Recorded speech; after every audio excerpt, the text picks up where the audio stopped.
अब रुक कर लेते उत्तर प्रदेश के कानपुर का। यहाँ एक वीडियो साहब के कैमरे में रिश्वत लेते कैद हो गए हैं। खास बात यह है कि साहब कुछ दिन बाद रिटायर होने वाले हैं, लेकिन रिश्वतखोरी की कमाई का ऐसा चस्का लगा कि जाते जाते इसे चखने के लिए बेचैन हो गए। अब पूरी जो जिंदगी है, करियर, वही खराब हो जाएगा। दाग लग गई। चेक कर लो एक बार, आज मान लो 45 नहीं है। आप चेक तो करेंगे। कानपुर के बिधनु ब्लॉक के बीडीओ साहब की आवाज में इतनी नरमी इसलिए है क्योंकि उनके हथेलियों में नोटों की गर्मी है।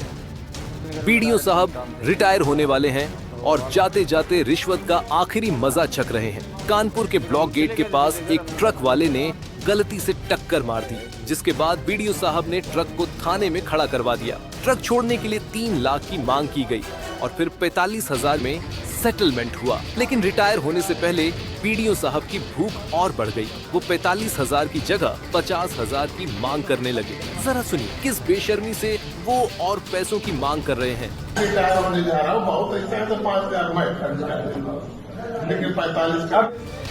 रिश्वतखोरी के इस खेल में ब्लॉक प्रमुख भी शामिल थे, जो बीडीओ की कुर्सी के ठीक बगल में बैठकर पैसों का मोल भाव कर रहे थे। 50,000 में बिक गए साहब। आगे बढ़ते हैं, बात करते हैं ऑपरेशन महादेव की। जम्मू कश्मीर में सुरक्षा बल आतंकवादियों को चुन चुनकर रसातल में पहुंचा रहे हैं। पहलगाम हमले के 3 आतंकवादियों को सेना ने ढेर कर दिया है। श्रीनगर के पास लिडवास में एनकाउंटर में सेना और पुलिस के संयुक्त ऑपरेशन में यह बड़ी कामयाबी मिली है। 60 सेकंड में पूरा ऑपरेशन। सेना का अभियान, आतंकियों से चुन चुन कर लेंगे इंतकाम, और आखिरकार पहलगाम हमले का मास्टरमाइंड मारा गया। पहलगाम हमले का मददगार भी अपने अंजाम तक पहुंच चुका है। आतंकियों के पास से भारी मात्रा में ग्रेनेड भी बरामद हुआ है। आतंकी नंबर 1 हाशिम मूसा ढेर, आतंकी नंबर 2 सुलेमान साहा ढेर, आतंकी नंबर 3 अबू हमजा ढेर। तीनों आतंकियों को अंजाम तक पहुंचाकर सुरक्षा बलों ने बड़ी कामयाबी हासिल की है। इस ऑपरेशन को सेना और जम्मू कश्मीर पुलिस की संयुक्त टीम ने अंजाम दिया। सुरक्षा बल इलाके में पहले से ही सर्च ऑपरेशन चला रहे थे। जब इन आतंकियों का पता चला, सुरक्षा बलों ने इलाके को घेर लिया। दोनों तरफ से घंटों मुठभेड़ चलती रही, लेकिन आतंकी सुरक्षा बलों के चक्रव्यूह को भेद नहीं पाए। फिर उनकी गोली का शिकार हो गए।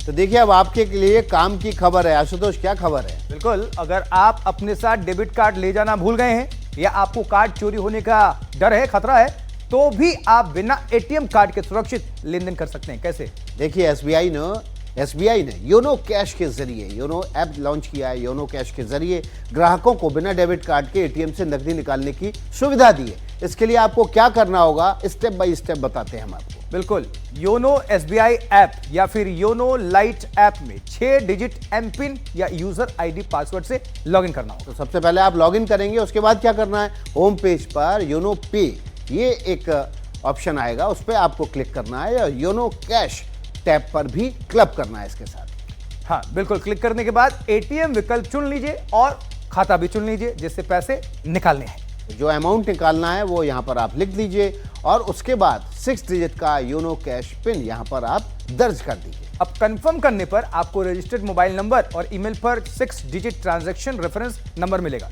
4 घंटे तक वैलिड होगा और उसके बाद इस वैलिड आईडी पासवर्ड को आप कभी भी इस्तेमाल कर सकते हैं। नजदीकी एसबीआई एटीएम पर चले जाइए, योनो कैश विकल्प चुन लीजिए, ट्रांजैक्शन नंबर, राशि और पिन डाल दीजिए।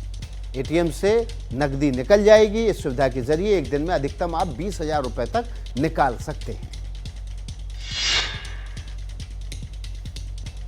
अगली खबर का रुख कर लेते हैं। अगली खबर राजस्थान से। राजस्थान के अजमेर में नकाबपोश बदमाशों ने एक रेस्टोरेंट मालिक को इतना पीटा कि वो अधमरा हो गया।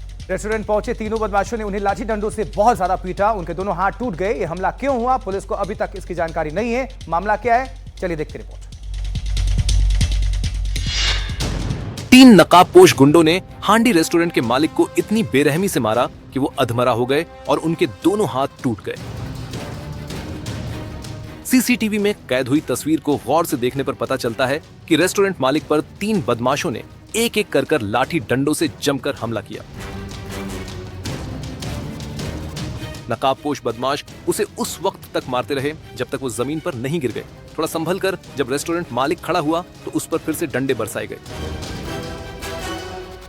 राजस्थान के पुष्कर इलाके में हुई इस घटना की जानकारी पुलिस को भी है, लेकिन 5 दिन गुजरने के बावजूद अपराधी पकड़ से बाहर हैं।